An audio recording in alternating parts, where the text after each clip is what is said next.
Hey folks, welcome back. If you're new to the channel, welcome. My name is Krishna, and in this video we're going to take a look at ways that you can control color and create some pretty interesting effects. This is a piece that I worked on last night. You can see that I've used halftones. If I zoom in, those halftones are those little dots here. I've made some videos on that subject before. I'm using True Grit texture supply halftones. I'll put a link to that in the description of this video. They are something that you do purchase. There are plugins available for Photoshop, Procreate, etc. Not sponsored by them, but this is what I've been using for creating my halftone effects. It works out pretty well. So in this particular composition here, I've added all of my color, and I've talked about doing a grayscale test. I think that's very important in order to be able to see how well your colors are providing contrast.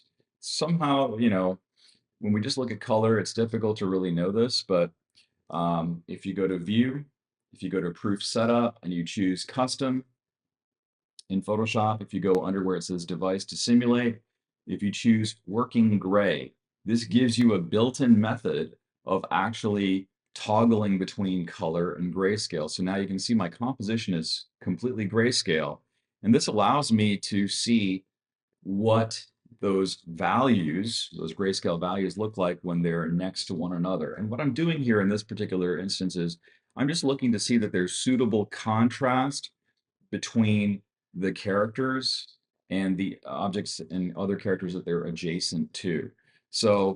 That's why you see a white outline around Deadpool, because his values are very close to the guy that is behind him. So I use this white outline to direct the viewer specifically to Deadpool. I wanted him to be the focal point. I also have leading lines that are pulling the viewer towards Deadpool. So I can always toggle back out of that by hitting Command Y. So we have our colors here, and there's a lot of eye candy. There's a lot of things to look at. But how do I direct the viewer specifically to Deadpool? Well, what I can do is I have all of these characters on separate layers. So the inks for Deadpool are on a separate layer from the guy behind him, from Moon Knight, from Wolverine, all of these other characters. And what I'm going to do is underneath the Deadpool layer, I'm going to simply make a brand new layer. And I want to make the characters behind Deadpool monochromatic, and I don't want to have to recolor the whole thing. So here's what I'm going to do. I'm going to pick a bluish color. I'll do an Option Delete, and what that does is it floods that blue in, and you can see that Deadpool and the logo are, popping up. Got some bursts here for some of the sharp objects that are within this composition, so we can ignore that for now. And what I'm going to do next is I'm going to go up to where I've got the layer styles here, and I'll pull this down and go all the way down to hue.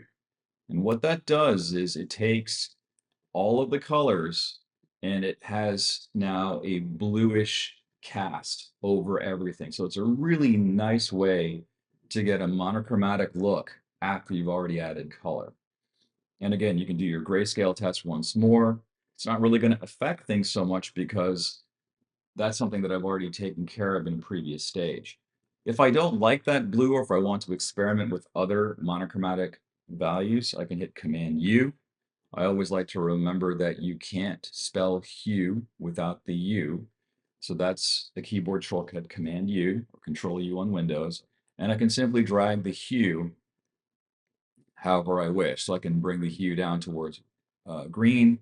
I can make it look less saturated by bringing the saturation down.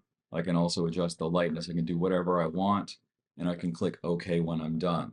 So that really does give me more focus on Deadpool. Now, none of the characters are competing with Deadpool. They basically are immediately thrust into the background, and Deadpool becomes a much stronger focal point.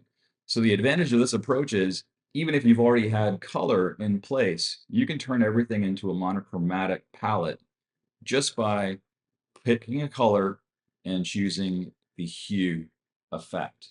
I think that's actually pretty useful when you're just trying to quickly experiment and see how things look. So that's the extent of the tip for this week. If you have any suggestions or ideas for upcoming tips or tutorials that you want me to talk about, perhaps you'd like me to go over halftones and how I use them in my work, I have made a video on that, but I can make an updated video if you're interested. I'm even thinking about maybe doing a desk tour at some point in the future, just because I think that is something that people may be interested as well. But you let me know.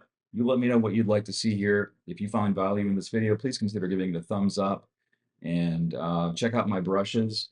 I use I'll show you some of the brushes that I'm using right here. I'm using the KMS shaved ice brush that's available from my brush pack.